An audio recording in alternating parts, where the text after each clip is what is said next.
திரு லோக பத்மநாபன் அவர்களின் படைப்பான செம்பியன் மாதேவி திரை காவியத்தின் இசை மற்றும் முன்னோட்ட காட்சி வெளியீட்டு விழாவை சிறப்பிக்கிற வகையில் பங்கேற்று உரையாற்றி விடைபெற்று சென்றிருக்கிற தமிழ்நாடு திரைப்பட இயக்குநர்கள் சங்க தலைவர் மதிப்புமிகு ஆர்.வி. உதயகுமார் அவர்களே, எழுத்தாளர் ஓவியா அவர்களே, திரு துரைசாமி அவர்களே, திரு விஜயமுரளி அவர்களே, திரைப்பட இயக்குநர்கள் திரு சுப்பிரமணிய சிவா அவர்களே, திரு ராஜா ஆனந்த் அவர்களே, தொழிலதிபர் பரசு முருகையன் அவர்களே, திரைப்பட இயக்குனர் மந்திரமூர்த்தி அவர்களே, இயக்குனர் சுரேஷ் மாரி அவர்களே, தோழர் உலக சினிமா பாஸ்கர் அவர்களே, திரைப்பட நடிகைகள் மஸ்கரா அவர்களே, அஸ்மிதா அவர்களே, பாடலாசிரியர் அரவிந்த் அவர்களே, திரைப்பட இசையமைப்பாளர் திரு ஏ.டி. ராம் அவர்களே, இந்த நிகழ்வில் பங்கேற்று வாழ்த்தி உரையாற்றி அமர்ந்திருக்கிற கவிஞர் அண்ணன் காசி முத்துமாணிக்கம் அவர்களே, அறம் என்கிற ஒரு வரலாற்று காவியத்தை படைத்த நமது இயக்குனர் கோபி நயினார் அவர்களே, மற்றும் இந்த திரைப்படத்தில் இந்த படைப்பாக்கத்தின் இயக்குனர் லோக பத்மநாபன் அவர்களுக்கு துணை நின்ற உதவி மற்றும் துணை இணை இயக்குநர்களே, அனைத்து தொழில்நுட்ப கலைஞர்களே, வருகை தந்திருக்கிற தமிழ்ச் சொந்தங்களே,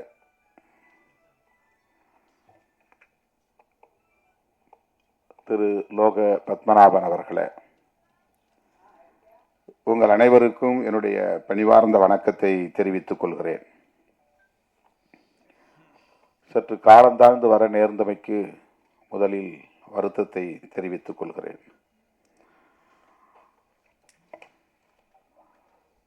இன்று நம்முடைய அறம் படத்தின் இயக்குனர் கோபி நயினார் அவர்கள் இயக்கியுள்ள மனுஷி என்கிற ஒரு திரைப்படத்தின் முன்னோட்ட காட்சியை பார்க்கிற ஒரு சூழல் அமைந்தது. திரு வெற்றிமாறன் அவர்களின் தயாரிப்பில் கோபி நயினார் அவர்களின் இயக்கத்தில் விரைவில் வெளிவர இருக்கிற இசையமைப்பாளர் இளையராஜா அவர்களுடைய இசையில், பின்னணி இசையில் விரைவில் வெளிவர இருக்கிற மனுஷி திரைப்படத்தை பார்த்தோம். அதனால்தான் 3 பேரும் ஒன்றாக வந்து சேர்ந்திருக்கிறோம். இயக்குனர் கோபி அவர்களும் நம்முடைய அண்ணன் கவிஞர் காசி முத்துமாணிக்கம் அவர்களும் இந்த நிகழ்ச்சிக்கு திடீர் விருந்தாளிகளாக வந்திருக்கிறார்கள். இதற்கு காரணம், நாங்கள் ஒன்றாக அந்த திரைப்படத்தை முன்னோட்ட காட்சியை பார்த்துவிட்டு அடுத்து தவிர்க்க முடியாத இன்னொரு நிகழ்விலும் பங்கேற்றுவிட்டு இங்கே வந்து சேருவதற்கு, போக்குவரத்து நெரிசலையும் தாண்டி வந்து சேருவதற்கு காலத்தாழ்வு நேர்ந்து விட்டது. நெடுநேரமாக நீங்கள் காத்திருக்கிறீர்கள்.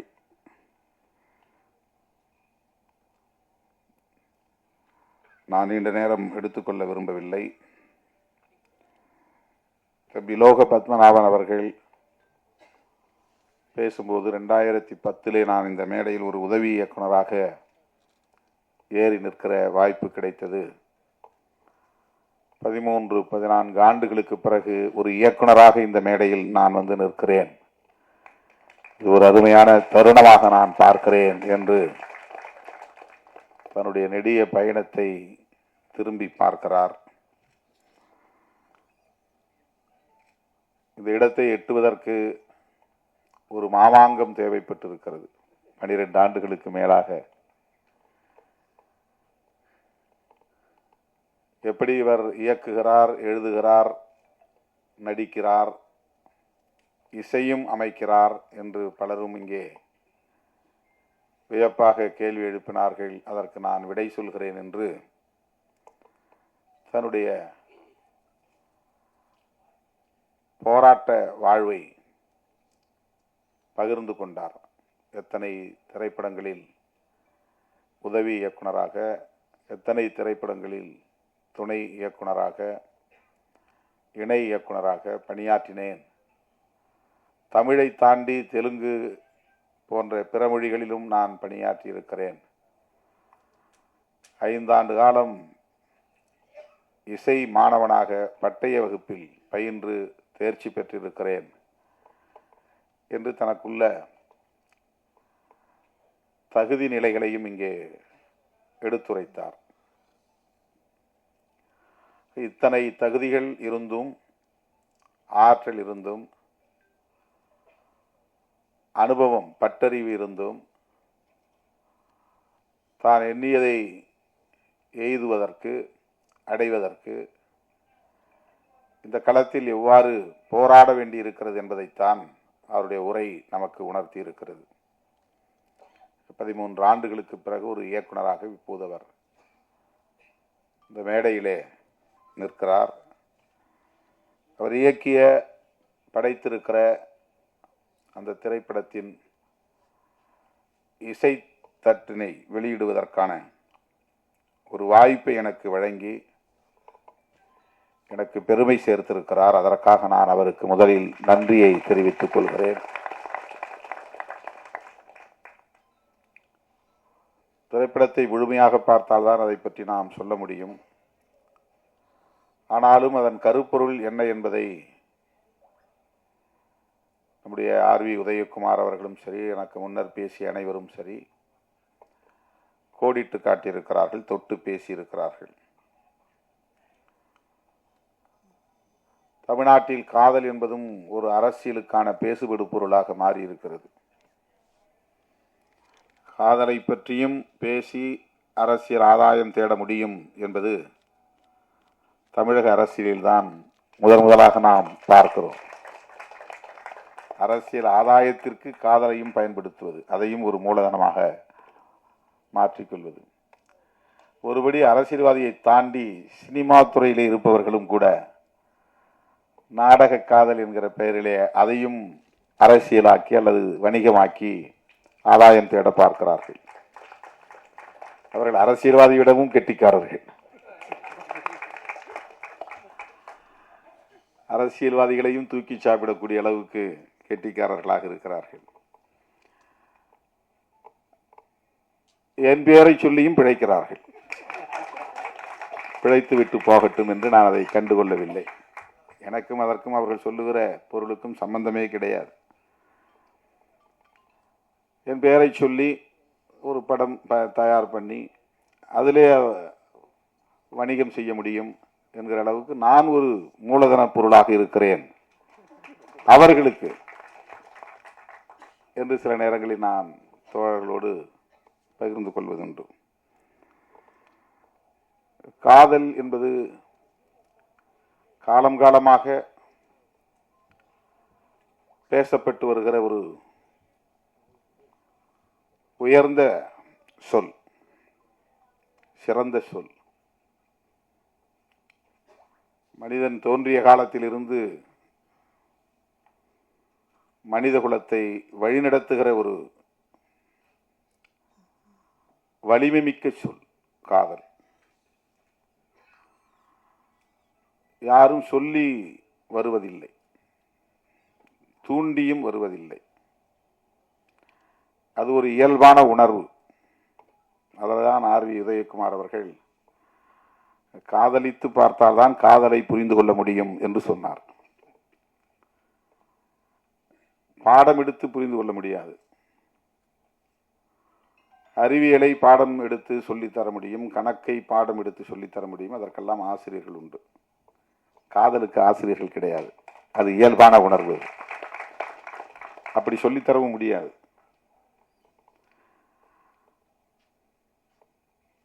எல்லா உயிரினத்திலும் இருக்கிறது. ஆண்கள் பெண் மனித குலத்தில் மட்டுமல்ல, உயிரினங்களுக்கு இருக்கிற ஒரு பொதுவான உணர்வு அது. அது உலகம் தழுவிய ஒரு பொது உணர்வு. எல்லா உயிரினத்துக்கும் பொதுவான உணர்வு அது. அது மனுஷனுக்கு மட்டும்தான் இருக்குங்கிறது கிடையாது. உயிரினமாக இருக்கக்கூடிய இரு பாலினத்துக்கு இடையில் அவரவர் அந்தந்த உயிரினங்களுக்கு ஏற்ப அது நிகழ்கிறது. நம்மால் உணர முடியாமல் இருக்கலாம். பறவைகளுக்கு இடையிலே நிகழ்கிறது, ஊர்வன இடையே நிகழ்கிறது, விலங்குகளிடையே நிகழ்கிறது. மனிதனால் அது உணர முடியாது. மனிதர்களுக்கிடையே இருக்கிறது. ஆனால் 100 விழுக்காடு ஒவ்வொருவரும் காதலித்துதான் திருமணம் செய்கிறார்களா என்றால் இல்லை.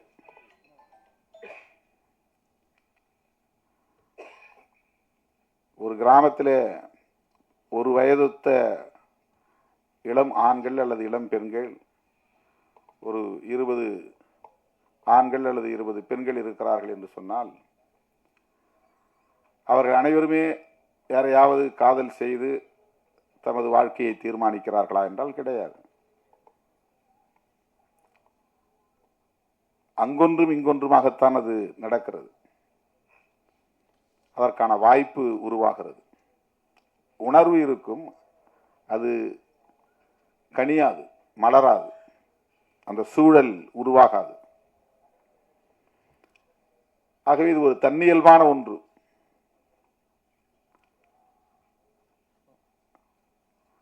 அதனை ஏதோ திட்டமிட்டு யாரோ சொல்லி டிஷர்ட் போட்டால், ஜீன்ஸ் போட்டால், கூலிங் கிளாஸ் போட்டால் பெண்கள் மயங்கி விடுவார்கள். அந்த டிஷர்ட் போட்டவன் பின்னாலேயே பெண்கள் போய் விடுவார்கள் என்பதை போன்ற ஒரு தோற்றம் இங்கே உருவாக்கப்பட்டு அதற்கு ஒரு பெயரை சூட்டியிருக்கிறார்கள், நாடக காதல் என்று. அப்படி ஒன்று இருக்கவே முடியாது. காதல் காதல் தான், அவ்வளவுதான். இன்னொன்று அப்படி ஒன்று இல்லை, அப்படி ஒன்று இருக்க முடியாது. நாடகம் செய்தெல்லாம் யாரும் யாரையும் ஏமாற்றி விட முடியாது.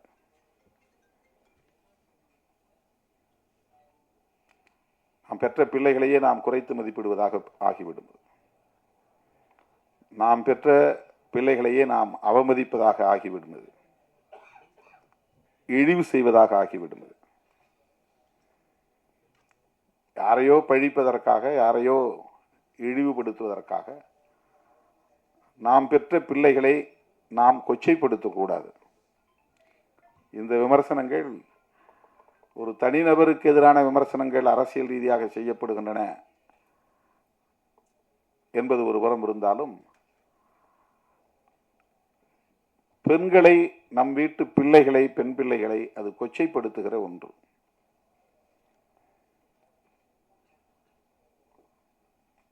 அதை ஒருபோதும் நியாயப்படுத்த முடியாது. என்னிடத்திலே ஒரு பத்திரிகையாளர் கேட்டார், நான் திருப்பி கேட்டேன், திருமாவளவன் பிறப்பதற்கு முன்பு இந்த மண்ணில் காதல் இல்லையா? நான் வந்த பிறகுதான் இங்கே காதல் என்ற சொல் புழக்கத்தில் இருக்கிறதா? இது எவ்வளவு பெரிய அபாண்டம், எவ்வளவு பெரிய வீண் பழி. இதை சொல்லுகிறவர்கள் தங்கள் வீட்டில் உள்ள பிள்ளைகளையும் கவனத்திலே கொண்டு, கருத்திலே கொண்டு பேச வேண்டாமா என்ற ஒரு கேள்வியை எழுப்பினேன். அருமை தோழர்களே, காதல் என்பது இயல்பானது என்றால் இயற்கையானது என்று பொருள். இயல்பு என்றால் இயற்கை என்றுதான் பொருள். அது ஒரு இயற்கையான உணர்வு. அது வலிந்து உருவாக்க முடியாது. ஒருவர் சொல்லி இன்னொருவர் அதை செய்யவும் முடியாது. ஆகவே திரைப்படங்களாக இருந்தாலும் சரி, நாவல் எழுதுவதாக இருந்தாலும் சரி, எந்த படைப்பாக இருந்தாலும் சரி, தவறான ஒரு தோற்றத்தை உருவாக்கக்கூடாது. இதுதான் என்னுடைய கருத்து, என்னுடைய வேண்டுகோள். காதலுக்கு ஏன் எதிர்ப்பு வருகிறது? எல்லா நாடுகளிலும் இது போல காதலுக்கு எதிர்ப்பு உண்டா? கட்டாயமாக இருக்கும். காதலுக்கு எதிர்ப்பு கட்டாயமாக இருக்கும். அதனுடைய பரிமாணங்கள் நாட்டுக்கு நாடு வேறுபடுகிறது.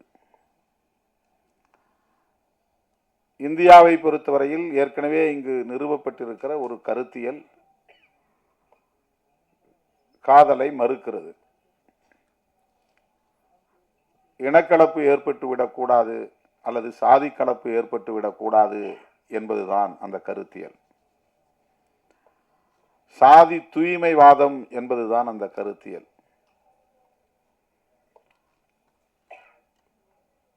சாதி விட்டு சாதி திருமணம் செய்தால் ஒரு சாதிக்கான பாரம்பரியத்தில் களங்கம் ஏற்பட்டுவிடும். அந்த சாதி காப்பாற்றி வருகிற தூய்மை கலங்கப்பட்டுவிடும். எனவே திருமணத்தை சாதிக்குள்ளேயே பண்ண வேண்டும் என்பது இங்கே ஒரு கருத்தாக நிறுவப்பட்டிருக்கிறது. எஸ்டாபிளிஷ்ட் அகமண முறை, எண்டோகாமி. இது எஸ்சி எஸ்டி மக்களுக்கும் இதர மக்களுக்கும் இடையிலான பிரச்சனை கிடையாது. ஒவ்வொரு சாதிக்கும் இடையிலான பிரச்சனை இது. ஒவ்வொரு சாதிக்கும் இடையிலான பிரச்சனை இது. சாதியிலேயே உயர்ந்த சாதி என்று கருதப்படுகிற பிராமணர்கள் தனித்தனி சாதிகளாகத்தான் இருக்கிறார்கள். அங்கேயும் அகமண முறைதான் உண்டு, புறமண முறை கிடையாது. அங்கேயும் அகமண முறைதான். சாதி கலப்பு ஏற்படக்கூடாது என்பது அங்கேயும் இருக்கிறது. சாதி தூய்மைவாதம் அங்கேயும் இருக்கிறது. ஆகவே காதல், ஆர்.வி. உதயகுமார் அவர்கள் சொன்னதை போல, சாதி, மதம், மொழி, இனம் என்கிற வரையறைகளை தாண்டிய ஒன்று. அதை தடுப்பது இந்த கருத்தியல். சாதி விட்டு சாதியெல்லாம் காதலிக்க கூடாது. காதலித்தால் வெட்டுவோம்.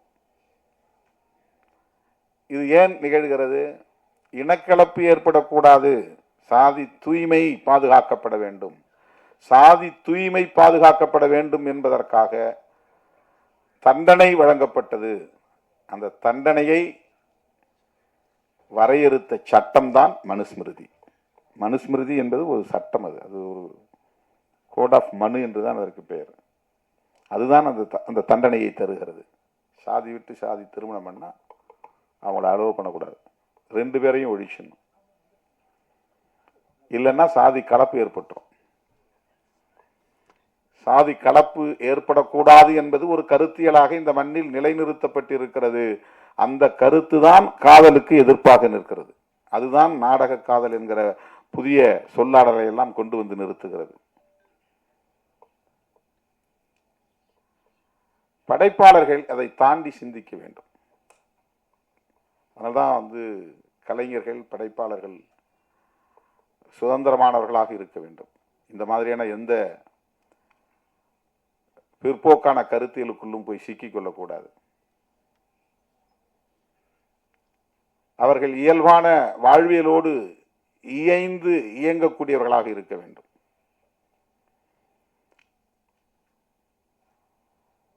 அந்த ஆளுமை உள்ளவர்களால் தான் சிறப்பான ஒரு படைப்பை தர முடியும். அதில் எந்த ஒரு கருத்தையும் ஏற்றக்கூடாது. என் கூட இருக்கிறதுனால நான் சொல்ற கருத்தை தான் சொல்லணும் அப்படின்னு ஒன்றும் கிடையாது. என் கூட இருக்கிற தோழர்கள், அவருக்கு ஒரு சுதந்திரம் இருக்கு. இப்போ அறம் படத்தினுடைய இயக்குனர் கோபி எம்மோடு இணைந்து அரசியல் களத்திலும் பணியாற்றுகிறார். ஆனால் அந்த சாயல் இருக்காது அவருடைய படைப்பில். அதுதான் அவருக்குள்ள ஆளுமை, அதுதான் அவருக்குள்ள சுதந்திரம். இன்னைக்கு படத்தை பார்த்து வந்த நானும் கவிஞர் காசிமுத்து மாணிக்கம் அவர்களும் அவரை பயங்கரமா பாராட்டிக்கிட்டே வந்தோம். இந்த பாராட்டு மழையில் நினைஞ்சு உட்கார்ந்துருக்கிறாரு.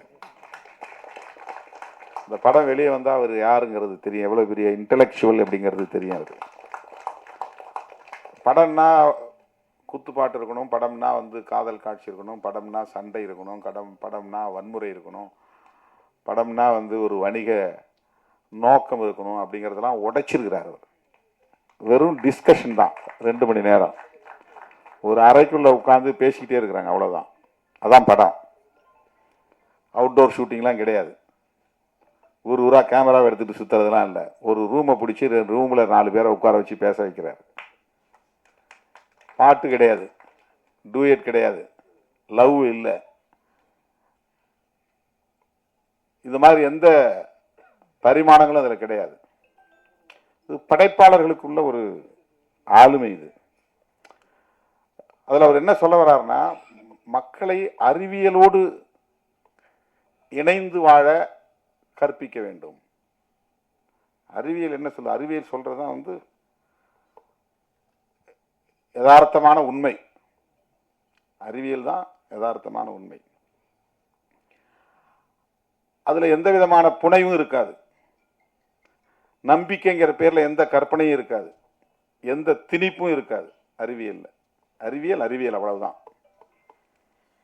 அது நிறைய தத்துரூபமான காட்சிகள் அதில் பதிவு பண்ணியிருக்கிறாரு. பேப்பரை தூக்கி இப்படி எரிஞ்சால் அது பறக்குது, அதே பேப்பரை கசக்கி போட்டால் கீழே பொத்துன்னு விழுது. ஒரு பிசிக்ஸ். ஒரு ஹீரோயினை வச்சு சொல்றாரு. இது ஏன் பிள்ளைகளுக்கு சொல்லிக் கொடுக்கணும், நீ வேற எதுவும் சொல்லி தராத, சாதி ஆண்ட பரம்பரையெல்லாம் சொல்லிக் கொடுக்காத, அரச பரம்பரையெல்லாம் சொல்லிக் கொடுக்காத. அவன் இந்த காலத்திலேயே ஆண்டான், இன்னைக்கு நீ பிச்சை எடுத்துட்டு தானே இருக்கிற. அவன் கோட்டையை கட்டி ஆண்டாலும் அவன் பரம்பரை இன்னைக்கு என்ன நிலையில இருக்கு, அது நிலைக்காதுங்கிறது தான் அர்த்தம். கோட்டை கட்டி ஆண்டவன் பிள்ளை அர்த்தம் அது பரம்பரை, நான் மறுபடியும் அதே கம்பீரத்தோட இருப்பேன், யானையில போவேன், குதிரை போவேன்னு போக முடியுதா? முடியாது. இதுதான் வாழ்க்கை. கோட்டை இருந்த இடம் இப்ப மண்ணா கிடக்குது. அதனால அதை சொல்றதுல எந்த அர்த்தமும் கிடையாது. அறிவியலை சொல்லி கொடுங்கிறார் இந்த படத்துல. அறிவியலை சொல்லி கொடு. அறிவியல்னா பரீட்சைக்கு எழுதுறதுக்கான அந்த சயின்ஸ் இல்லை, வாழ்வியலே ஒரு அறிவியல் தான். அந்த அறிவியல் அடிப்படையில் தான் உயிரினங்கள் எல்லாம் வாழ்கிறது. கற்பனைகளிலும் கற்பனையான நம்பிக்கைகளிலும் சிக்கி கிடக்கிற உயிரினம் தான் மனித குலம். இதுதான் கற்பிதங்களுக்குள் சிக்கி கிடக்கிற சமூகம். எனக்கு இன்னும் ஒரு பாரம்பரியம் இருக்கு, நான் இந்த குடும்பத்தை சார்ந்தவன், அப்படி நான் இப்படிப்பட்ட ஆளு அப்படின்னு ஒரு ஈகோ, இது எல்லாமே கற்பிதங்கள். சாதி என்பது ஒரு கற்பிதம், மதம்ங்கிறது ஒரு கற்பிதம், கடவுள் என்பது ஒரு கற்பிதம். கடவுள் உண்டா இல்லையான்னு கேள்வி கேட்பேன். நீ கடவுள் நம்புறியா இல்லையா கேள்வி, அந்த டிஸ்கஷனே போகுது. உண்டா இல்லையாங்கிறது பிரச்சனை இல்லை, நம்புறியா இல்லையா. கடவுளை பற்றி நான் எதுவும் பேச தேவையில்லை. மனிதனுடைய வாழ்க்கை தான் முக்கியமானது. நான் எப்படி வாழணும்னு நினைக்கிறேன், அவ்வளவுதான். இந்த வாழ்க்கையை எப்படி நான் வாழ்ந்துட்டு போகணும். ஒரு அருமையான ஒரு உரையாடலை அவர் 2 மணி நேரத்துக்கான ஒரு திரைப்படமா உருவாக்கி இருக்கிறார். இப்படிப்பட்ட படைப்பாளர்கள் தான் இப்போ தேவைப்படுகிறார்கள். அதுதான் ரொம்ப முக்கியம். என் கூட இருக்கிறாரு, நீங்க நான் பேசுற அரசியல்லாம் நீங்க அதில் பேசக்கூடாதா, அந்த வசனங்கள்லாம் அதில் வைக்கக்கூடாதா, என்ன அந்த சாயல் இல்லை அப்படின்னு நான் அவரை தூண்ட முடியாது. அப்படி கருத்தை திணிக்கவும் கூடாது. அது வேறு. அவரு 24 மணி நேரம் அரசியல் பண்றாரு, ஆனா படத்துல அது அந்த சாயல் இருக்காது. அந்த சாயல் இல்லை. அறம்னு ஒரு படம் நீங்க பார்த்தா தெரியும். இப்போ கற்பிதங்களுக்குள்ளே சிக்கி கிடக்கிற மானுடத்தை மீட்பது என்பதுதான் படைப்பாளர்களின் போராட்டமாக இருக்க வேண்டும். கற்பிதங்களுக்குள் சிக்கி கிடக்கிற மானுடத்தை மீட்பதுதான் படைப்பாளர்களின் ஆளுமையாக இருக்க வேண்டும். அதுதான் ரொம்ப முக்கியமானது. ஆணவ கொலை என்பது ஒரு கற்பிதம். அது என்னன்னா அவனுக்கு பெற்ற பிள்ளையை விட 10 மாசம் சுமந்த பிள்ளை அவனுடைய வாழ்க்கையை விட நான் என் சாதி கௌரவம் தான் முக்கியம். இந்த வசனத்தை செம்பிய மாதவி வருது, எனக்கு சாதியும் கௌரவம் தான் முக்கியம் அப்படின்னு வெட்டான். இந்த சாதியும் கௌரவமும் தான் எனக்கு முக்கியம். என்ன கௌரவம்? சாதி அடிப்படையிலான கௌரவம். கௌரவம் கல்வி அடிப்படையிலான கௌரவம் அல்ல, அறிவு அடிப்படையிலான கௌரவம் அல்ல. ஆற்றல் அடிப்படையிலான கௌரவம் அல்ல, சாதி அடிப்படையிலான கௌரவம். செம்பியன் மாதவி படத்துல லோக பத்மநாபன் எழுதிய வசனத்துல வில்லனா நடிக்கிறவர் சொல்றார், எனக்கு சாதியும் கௌரவம் தான் முக்கியம் அப்படின்னு அப்படியே அருவாலை வச்சு ஹீரோவை வெட்டுறார். இது தமிழ்நாட்டில் மட்டுமல்ல, இந்தியா முழுவதும் உள்ளது. இது கற்பிதம். இது வந்து வரட்டு கௌரவம். நாம அந்த கௌரவ கொலைன்னு சொல்லுவாங்க, நான் வரட்டு கௌரவ கொலைன்னு சொல்லுவோம். இப்ப ஆணவ கொலைன்னு நம்ம பதிவு பண்றோம். அது வந்து ஒரு ஃபால்ஸ் பிரஸ்டீஜ். இது பிரஸ்டீஜுங்கிறது எது? நமக்குரிய மரியாதை என்பது என்ன? தன்மானம் தான் உண்மையான கௌரவம். என்னுடைய தன்மானம் தான் முக்கியமானது. ஒரு டிக்னிட்டின்னு சொல்றோம்ல, அந்த டிக்னிட்டி தான் முக்கியமானது. அதை எப்போது பெற முடியும்னா, ஒரு தெளிவு வாழ்க்கையை பற்றிய, மனித குலத்தை பற்றிய, அறிவியலை பற்றிய தெளிவு